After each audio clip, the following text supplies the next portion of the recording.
part of the success in this is being able to see our own styles, our own biases, and also how that we tend to project those onto the people around us.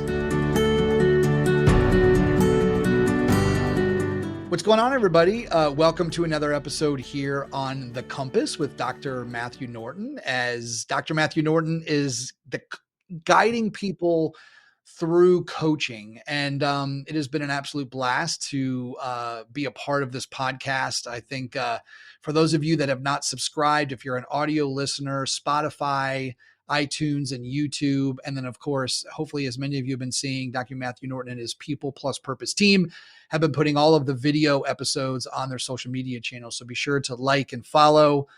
You never know. Here's what I will say, Matthew, about the content that you share, right? I mean, obviously, this has been guided for individuals out there that are coaching, want to be coaches. But the more that I listen to a lot of the things that you're sharing, what I have taken away from it is that I think in any business, right, whether you're a manager, a leader, even our own families, I think a lot of the things that Matthew have shared in regards to like being a good coach is super valuable. And so I think this, flies across a lot of different industries.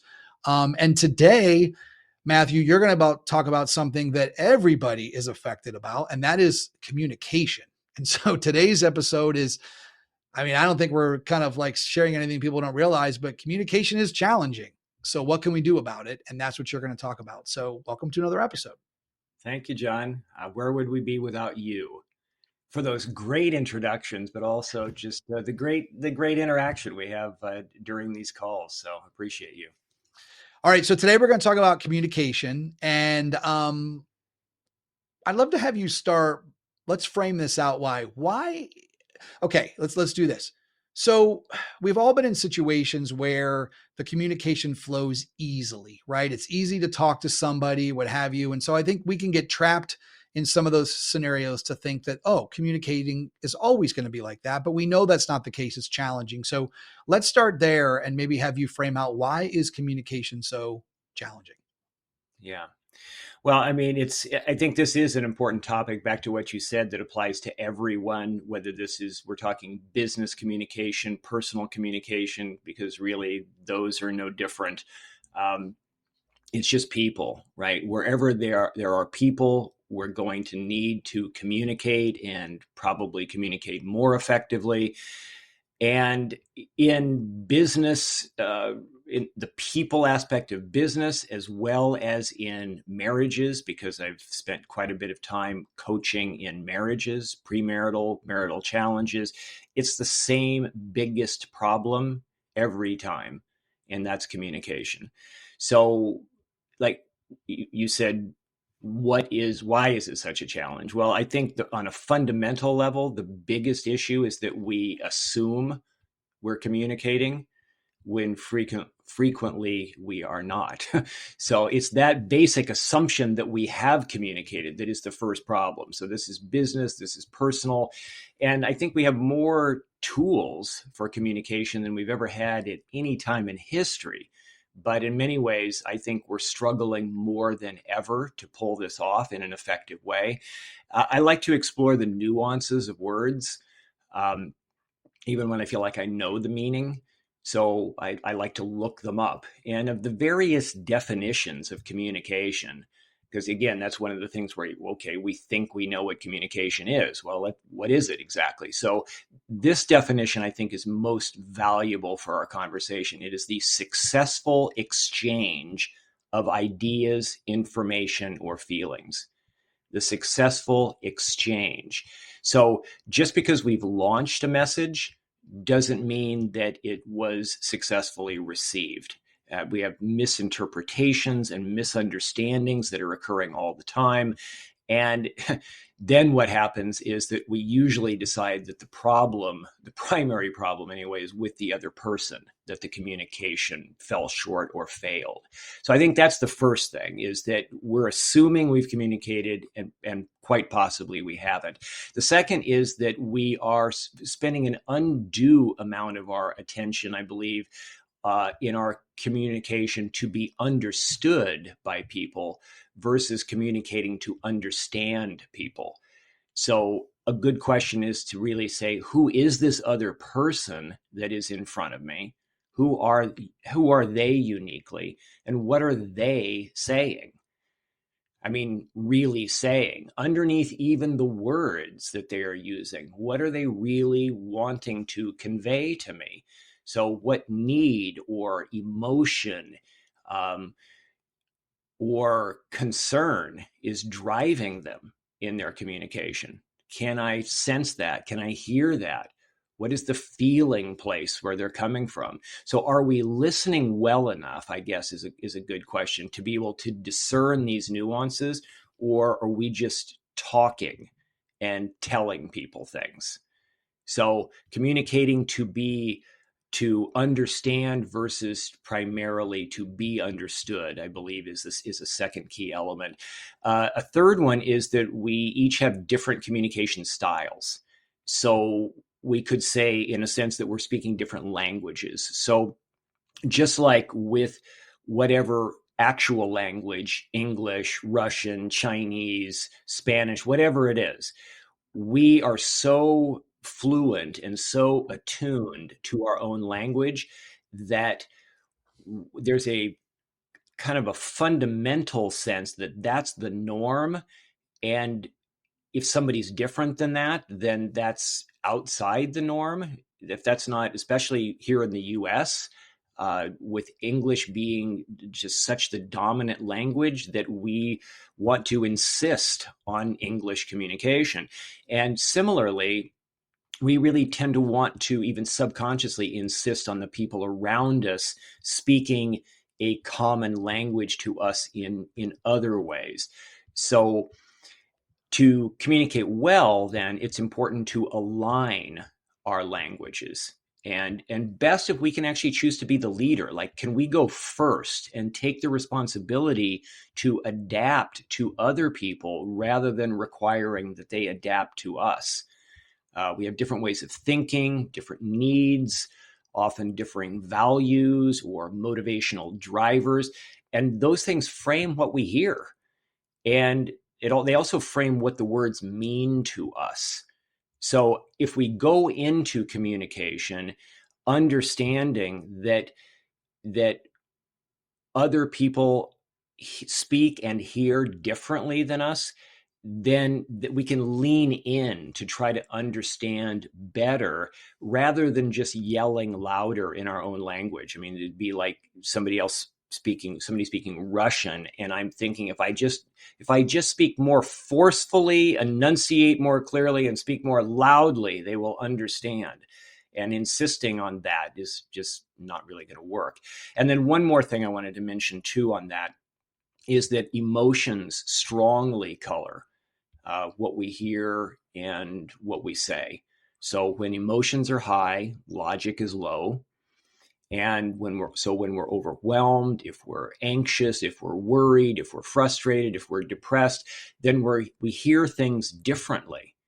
And this then really alters what we say when we're responding to other people. So sometimes we think we're being very rational in our communication, and a lot of times it couldn't be further from the truth. And there's almost always some nuance of emotion, positive, negative, coloring whatever communication that we're making. So I think those are kind of four key elements that come to mind, John, on why communication is such a challenge. And let's add another element, if we may, which is technology and the Uh, actual medium now of how we have to communicate. So everything that you just shared, I feel like layered out very nicely, like pre-texting and all of these technologies. I'm going to share a little story from this week. I one of the days this week, I was at home with my 1-year-old daughter and was with her for the day while I was doing several different things. And my wife had sent me a text, and I just sent her the thumbs up. And I sent her the thumbs up because I was holding my daughter. I was busy, and her response was, "Thumbs up is conspicuous." Lots of laugh, or I should say laugh out loud or whatever that is, right? On interpretation. And my response back was, It's also just easy when I'm holding Hannah, trying to get out the door and let you know at the same time that she is doing great. So, I share that because at that moment, it was like, it was easy for me to send the thumbs up. Hmm. But to your point, Matthew, if you are taking into consideration the person on the other side of that, that like they may not see it or understand it, like it may warrant you to explain things one or two times additionally so that they know where you stand. And then hopefully from now on, when I send the thumbs up, she'll know that it's with good intentions and it's not Yeah, yeah, conspicuous. We hope so. We hope so. yeah. No, that's great. That's a great addition because the medium. You're right. That's part of. We have more opportunities to communicate than ever, but we can also mess it up in more ways than ever. And it's amazing what a thumbs up can mean. like what are all the definitions of a thumbs up in communication? I love the thumbs up. You know what I Yeah, mean? Like it's yeah, what, because to me it's kind of like it's the difference between, not getting back to somebody because I literally might not have that much time to respond back to them and I feel bad for that. And so like at least the thumbs up is like moving the ball down the field. But yeah, the yeah. other thing I wanted to ask you before we move into like what are some things people can do to become better communicators is a word that I learned a long time ago that sticks with me always is entropy.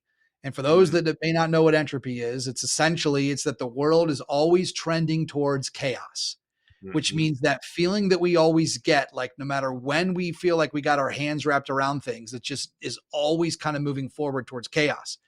And so I wanted to share that and get your thoughts because when I think about communication and in my experience and the times when I was a good communicator, the times when I did not communicate well, I often look back and I think to myself, man, there was a lot of crazy things going on in my life. It was just like I felt like speed was more important than slowing down, listening, and really understanding how to communicate. So I was going to ask you, as you kind of share with everybody, what are some ways to become better communicators? Could you thread that in a little bit and kind of just talk about the reality is that life never stops. And I feel like sometimes like that in itself is what forces us as humans to not really get a grasp or put a stake in the ground with communication. Yeah, yeah. That's good. So many nuances, right? So many nuances. I think, one thing that comes to mind when you say that is maybe not even sometimes the extent of the communication, but the frequency of the communication. I mean, sometimes I think we communicate more in the beginning of relationships. I think that's personal and business is true. We seem to have more of a sense, at least the better communicators, that in the beginning of a personal relationship, I should be sharing, I should be reaching out, I should be trying, I should be sharing. Uh, I should be asking, I should be sensing how you're doing, what are you feeling, and listening to you. But as time goes on, in the busyness, in the assuming that we're good, that we're still connected, that we're still understanding, is a lot of space. And I think in marriages, that's one of the things that I notice over time that bodes poorly for relationship success is that we stop reaching out of ourselves, reaching across, and making sure that we're connected, making sure that we're sharing how we feel. As opposed to something that came up in a conversation with somebody yesterday, where they were saying, like the funny conclusion was, "Yeah, if I feel differently about you, then I'll let you know. Otherwise, assume that I still love you." Um, which just that's not good enough. So it may not be just the brevity of it, like a thumbs up. It may be just the frequency of which we're really, really reaching across. But the same thing happens in business. So that we might be making extra effort with a new team member that we've just hired and are onboarding. But then over time, we start to let that go. Other things are vying for our attention. I don't think it's anything that we're intending to have occur, but we just lose sight and we start to get comfortable. That must be okay. If it's not a squeaky wheel, then we're probably good. What that fails to take into account is that nearly half of the population, last study, are more stable supporters when it comes to behavior styles. And the main driving need of the stable supporter is security. And the way that they tell you when some of those needs are not being met is they don't. they when people vote with their feet, whether it's in a personal relationship or in business, and just check out and leave, and you're shocked, it's they voted by silently departing or shutting down, and they're not always going to say. So I think part of keeping really tethered together well is having regular communication. So in the business world, I'm kind of giving a long preface to this to this next question that you asked, but I think this is meaningful.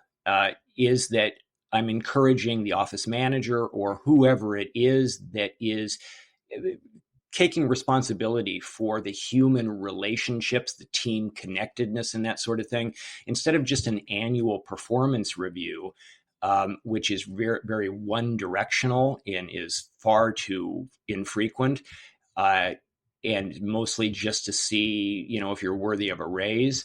Instead, have ongoing coaching conversations to stay connected at minimum once a month, if not every other week, if not sometimes every week. It doesn't take long. It could be 10 minutes, and to be able to hear them. What are their needs? What are their concerns? How are they doing? Is there anything we can do to help? What if we did that in all of our relationships? And maybe if it was regularly for 3 minutes, maybe that would be sufficient sometimes. So I think those are things we need to weave into our conversation more. But where I was going to go with that in my mind, John, before you asked that particular element, ties in with it, which is first begin with service. Um, can we, in our communication, start with serving others? And if we're serving others, what does that mean? It means understanding how they would want to be served. So it means understanding them more. Can we try to understand them more as the first step, and then try to see if we can help meet more of their needs and concerns before we're even thinking about me and what I'm wanting? So I think that's one key solution to the communication problem. So to do that, though, we need to be able to try to see and hear them better. And people want to be seen and heard. People want to be appreciated, valued, uh, and to be have us recognize their unique strengths, the qualities that they bring. So part of the success in this is being able to see our own styles, our own biases, and also how that we tend to project those onto the people around us. We have our opinions, we have our way of doing things, we have our way of saying things. And maybe that includes the various interpretations of a thumbs up. That can mean something different to to another person. It could even mean something different at different times. What's the context of the communication, and as to whether or not the way we're framing it is going to be helpful or not? So if we can see better our own contribution to the communication dynamic, we have a better chance of hoping to see and hear the other person better. A third thing is we need to gain as much insight then, if we're going to be successful at that, into each unique person that we are living and working with. Sometimes people say, I don't have time for that. I would contend you don't have time not to do that, because the consequences, the complications of not investing small amounts of time proactively lead to all the needs for conflict resolution, which is kind of the second issue that shows up most often in work and in personal relationships. Second to communication is all the conflict resolution that we're not doing very well at as a result of not communicating very well. So I think if we invest on the front end and see how important that is, it's going to work out a lot better. And we need to tailor it because everybody is different. I remember when I started using assessments 26 years ago now, 27 almost. My my wife and I have, through our complicated blended family, have three same age daughters. So they were three same age teenagers at that point. I think they were 15. And I realized at that point, because of the complicated dynamic by which we came together, and the fact that these three daughters were the same age, one within 1 month of the other two, we were kind of parenting them almost as a group.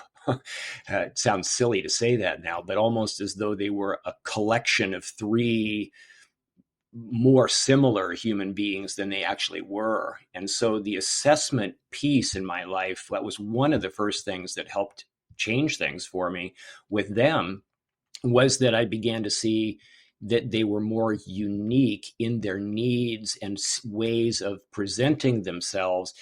And it caused me to shift my parenting with them. And that's one thing that I'm always remembering when I'm trying to work with other people to help them see themselves better and then see other people better, and then how important assessments are. If you can get assessments done, and you know, John, that I use a core 4 assessments. We've talked about some of this before. We'll probably talk about it more in various applications in upcoming episodes, but it's so powerful if you can understand the behavior, the thinking, what inspires, and the emotional nuances of another person. I just feel like those data points inform, pretty much everything, every element, every aspect of what it means to have a deep relationship with them. It doesn't categorize or define people fully. That's not the idea. The idea is to understand better. And especially in work, when you don't have as much time as you do in a personal relationship that you're dating and developing over time, in business, you need to know as much as you can as soon as possible about people if you're going to help them get their needs met. Um, so this is where I think the assessments bring in powerful insights. What are these people looking for? What words work for them and which ones don't? I mean, there's so much that we can get from that. And then the last element is that we can improve our emotional agility. So I talked before in the answer to the first question you asked me about how emotions strongly color everything. So we can improve our own ability to navigate our internal emotional states, become more aware, become better at managing those emotional states. And then we can take those increasing strengths and bridge the gap interpersonally to have more compassionate understanding of other people, to have more empathy, to put ourselves in their shoes. And this is so important for communication, what it would be like to be them right now in this moment. And then the last piece of that is, what are we willing to do as we understand them to help make life better for them? And every bit of that has everything to do with communication going well and preventing the need for conflict resolution. And also in business, so that we don't have as much turnover. And we also don't, for all those people who say, oh, we don't have that much turnover, that it could also prevent the excessive amount of toleration that goes on. It's one T or another. It's either turnover or toleration in most businesses. So I believe improving these things that we've talked about today will make all the difference when it comes to those situations. Yeah, and like a lot of things, Matthew, where it takes a lot of practice, like we've heard, the term the 10,000 hour rule, if you're, trying to hone a certain craft. The one thing Right. about communication is that when you do fail at it, there can tend to be, much higher stakes of emotion and things connected with that. And so a lot of cases, I feel like that's what prevents people from practicing and doing more of it. So like you said, that you can know who you are, know what works and all of that. And it's ever changing, right? I mean, I think that like, it doesn't really matter what age you are, where you come from. It's a universal thing to get better at. I think that's what's great about a lot of the work that you're doing. And I think some of these assessments, and more importantly, we're all coaches in some form or fashion. But for Yes. those people out there that are actually, coaching as a part of your profession, or you're coaching people, I think that's what's really exciting about the work that you're doing, and communication is the key of that. So, as we wrap, any final thoughts on this topic? Yeah, one last thought that just came to mind as you were saying that is, I think as long as we're trying, I think that's the key. I think people extend a lot more forgiveness and grace for failed efforts.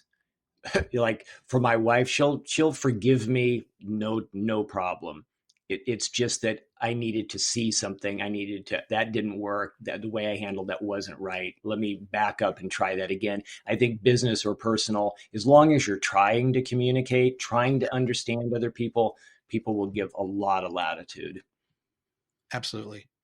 Well, Matthew, another great episode. Always a pleasure. And I do know that for those of you that follow Matthew, he's doing a lot of great things. He's putting together, some group discussions. He's got the assessments that he's talked about. And so if you like what you hear here, be sure to learn more about what him and his team are doing at People Plus Purpose and tune in to our next episode. So, Matthew, thank you as always for what you do, what you're giving back, and teaching us all a little lesson about how we can communicate better.